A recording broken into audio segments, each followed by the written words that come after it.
ChatGPT, Claude e Gemini. Esses são os principais modelos de linguagem com IA no mercado atualmente. Muitas pessoas escolhem um desses modelos para tratar como o grande favorito, o seu melhor amigo digital, ao mesmo tempo que diversos relatórios atualizam constantemente quais desses modelos têm o melhor desempenho. Isso sem falar dos serviços conectados, como por exemplo o GPT Image 2 e o Nano Banana. Agora, também é verdade que a neurociência e o neuromarketing já falam há muito tempo que quanto maior a variedade de opções, mais difícil é a tomada de decisão. E hoje eu vou testar aqui com vocês uma plataforma que une diversos modelos de inteligência artificial, tanto de linguagem quanto de serviços como geração de imagem e vídeo, tudo em um único lugar. E eu tô falando aqui do GenSpark, que é uma plataforma completa de inteligência artificial e ela funciona naquele modelo de plataforma agregadora, onde diversos modelos são concentrados em um único lugar. Então, se eu arrasto o meu mouse aqui para o botão de novo, a gente percebe que existem diversas ferramentas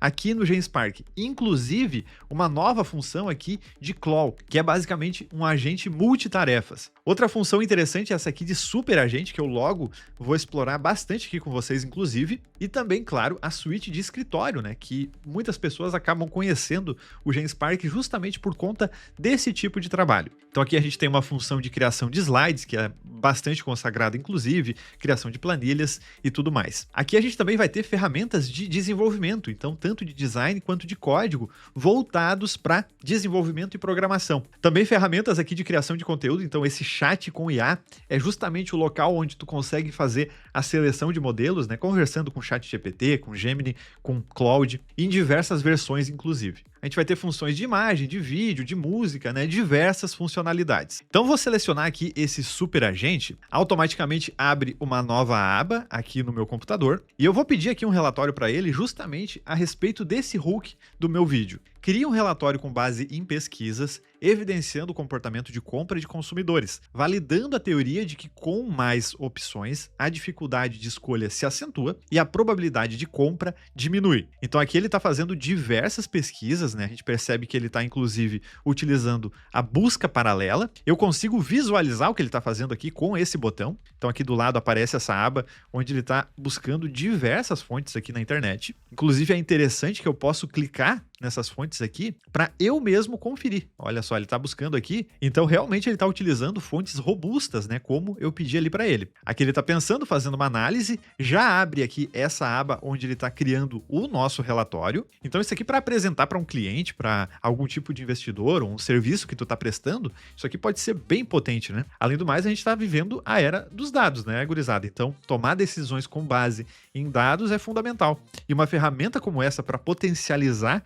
o teu poder de pesquisa pode te ajudar demais. Olha só, ele fez basicamente um mini artigo aqui pra gente. Então até mesmo organizando em resumo, introdução, síntese de evidências, né? Limitações e contrapontos, implicações práticas, conclusão e referências. Aqui a gente vai ter uma pesquisa bem famosa que comparou o desempenho de duas bancas de degustação de geleias, né? Uma tinha uma seleção extensa com 24 opções e a outra tinha uma seleção limitada com 6 opções. Então a gente percebe que a atração inicial na banca com 24 opções teve um melhor desempenho, né? Então mais pessoas pararam para olhar essa banca, porém em conversão de compra, o cenário se inverte, né, drasticamente. E aqui em relação a percentuais, a gente teve um desempenho 10 vezes melhor para aquela banca com menos opções, né? Depois aqui a gente vai ter outros estudos, né, que tentam ver de outra forma essa mesma pergunta. Então aqui esse estudo de 2015 coloca essa questão dentro de 4 moderadores centrais, né? Então a complexidade do conjunto de opções, aqui ele coloca, né, a forma como essa informação é entregue, então a gente tem um bom layout, por exemplo,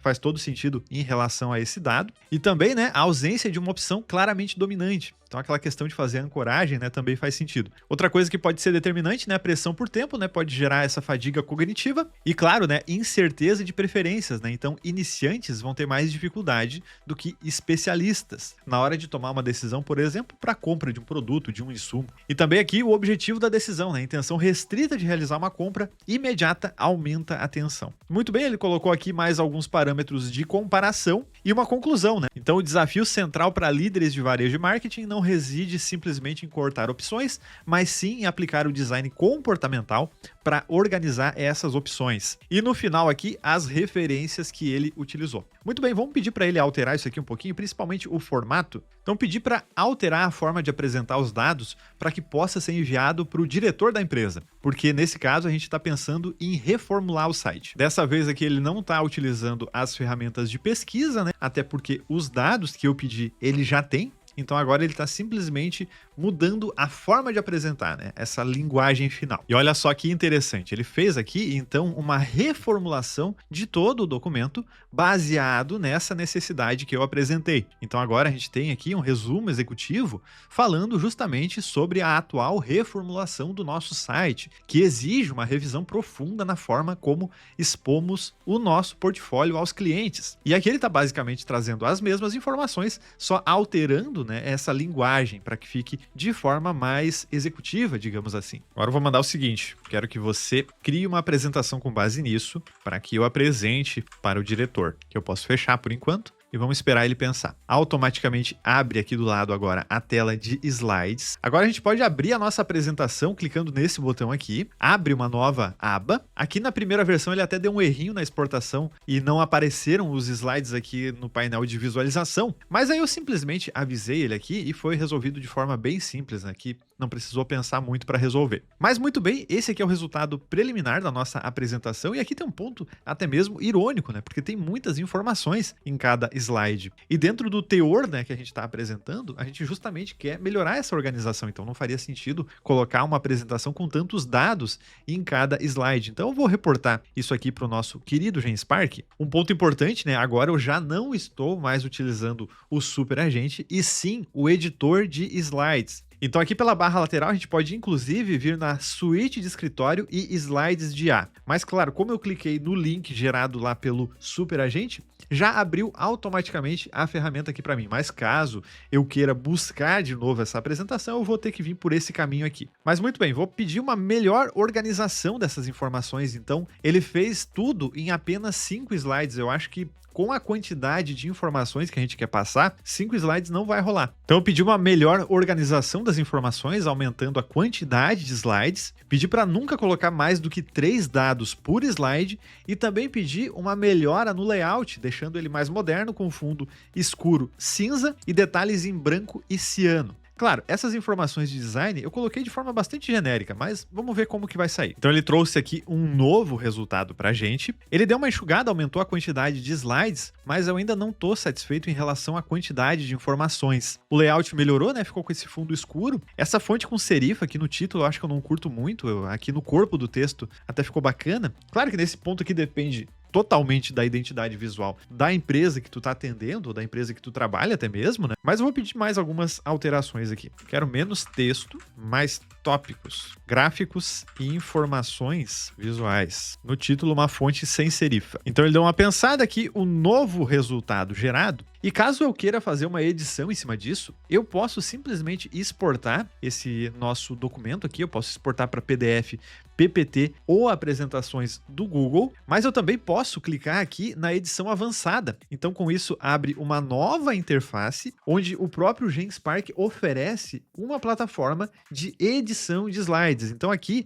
eu posso editar tudo absolutamente de forma manual. Posso clicar nesse texto aqui, por exemplo, nessa caixa de texto e arrastar ela para onde eu quiser. Aqui nos dados, a mesma coisa. Então eu posso fazer uma edição bem detalhada a partir daquilo que a inteligência artificial gerou para mim. E o mais importante disso tudo, eu não preciso sair da plataforma para executar essa edição. Então se eu editar aqui, por exemplo, arquitetura de escolha, eu posso alterar isso aqui, por exemplo, para escolha e resultado. Já está salvo. Agora, se eu voltar para os slides de inteligência artificial, essa alteração que eu fiz manualmente vai aparecer aqui na plataforma de edição com inteligência artificial. Inclusive, olha só o que eu posso fazer aqui. Eu abro aqui o nosso agente de imagens com IA e vou pedir o seguinte. Aqui no modelo, eu vou utilizar o GPT Image 2, que era um layout de apresentações, estilo business, com fundo escuro, números em destaque na cor ciano, textos com títulos sem serifa e textos de apoio com fonte serifada. Já carregou então aqui o GPT Image 2 e está gerando a nossa imagem. Uau! Isso aqui ficou muito poluído. É coisa demais pra mim. Passou um pouquinho da conta, né, gurizada? Pedi pra fazer um pouquinho mais clean e minimalista, né? Vamos ver se ele consegue, inclusive, pegar aquela imagem de referência. Tá carregando aqui de novo. Agora sim, né? Agora sim ficou bacana. Novo resultado gerado aqui ficou bem mais bonito, né? Vou copiar essa imagem aqui, então, e vou pedir o seguinte aqui pro nosso editor de slides, de para usar essa identidade visual aqui. Lembrando, né? A gente precisa usar a ferramenta aqui de inteligência artificial, por exemplo, para criar uma apresentação, ela precisa literalmente ser uma ferramenta, né? Porque aí tu precisa fazer a leitura do que tem ali para poder entender o que tu tá apresentando de fato, né? Eu acho que é essa grande mescla, né? A grande mistura entre a habilidade humana e a habilidade de máquina que vai fazer com que um grupo seleto de pessoas acabem se destacando nesse mercado. E em todos os mercados, para falar a verdade. Ótimo, ele recriou então todos os nossos slides seguindo aquela referência de imagem que eu tinha enviado. Ele foi bastante fiel, inclusive com aquele layout. A gente perdeu um pouquinho na questão dos gráficos, né? Até porque a referência não tinha, mas a gente ganhou em um visual muito mais limpo. E aí, olha só que interessante. Como a gente está falando de um site aqui, nesse nosso exercício, a gente está em uma situação em que a gente tem que apresentar um novo conceito de site, eu posso muito bem, pelo Genspark, criar um protótipo de apresentação. Então eu venho aqui em novo, em design e código, eu vou escolher a opção de código e vou escolher essa opção aqui de site simples ou app web. Vou clicar em iniciar. Colei aqui aquela imagem de referência gerada com o GPT Image 2. Eu vou tomar como verdade que essa aqui seria a identidade visual da empresa. E eu vou pedir então o nosso layout. Crie o layout de um catálogo online com banner e categorias. Nunca mais do que 6 opções em tela por vez. Crie com base nessa identidade. Coloque animações fluidas. O site deve ter um aspecto elegante e sofisticado. Lógico, dentro de um ambiente de produção, a gente precisaria detalhar isso aqui muito mais, né? Eu não estou colocando aqui nem mesmo o tipo de produto que a gente está vendendo, né? Então, é só mesmo para mostrar como a gente consegue ter diversas opções dentro da mesma ferramenta. Então, dentro do mesmo processo aqui, ele está carregando as ferramentas que ele precisa executar. Ele fez um longo pensamento aqui e entregou um primeiro resultado que de cara que eu curti essa proposta. Alguns probleminhas ali, tipo esse texto aqui que está passando por trás de outro texto quando a gente rola, mas no geral ficou bem fluido e bem bonito, né? Ficou limpo, né? Que é justamente a proposta que a gente está trazendo. Então caberia fazer aqui alguns ajustes, mas só para a gente perceber que até mesmo a questão da prototipagem de um site a gente conseguiria fazer através da mesma plataforma, do mesmo sistema de créditos e tudo mais. E para eu baixar esse protótipo, eu venho aqui em explorador de arquivos e aqui eu tenho todos os arquivos que a inteligência artificial criou para mim. Posso inclusive baixar esses arquivos, então basta clicar aqui no botão de download. E como eu falei para vocês, então existem várias opções aqui, como por exemplo, a criação de imagens com inteligência artificial, criação de vídeos com IA. Eu tenho diversas funcionalidades, posso usar Veo 3.1, posso utilizar RapHorse, Seedance 2.0, o Kling 3.0 também está presente. Então, em relação a vídeos com IA, a gente também tem uma grande variedade de possibilidades. Esses aqui são os planos da plataforma e os valores. Então o plano mais em conta aqui é o anual, claro, né? No valor de $19,99 por mês. Com isso a gente ganha 10 mil créditos todos os meses. E outro ponto interessante é que se tu criar uma conta, tu já ganha logo de cara 100 créditos de forma gratuita para utilizar aqui os serviços e ver se vale a pena ou não dentro do teu fluxo de trabalho. Mas e aí, o que tu achou desse conteúdo? Coloca nos comentários porque é muito importante saber a tua opinião. Se tu não for inscrito, te convido para se inscrever aqui no canal, compartilhar esse conteúdo com alguém que possa gostar do tema. E dito isso, muitíssimo obrigado por ter chegado até aqui. Um abraço e até o próximo vídeo.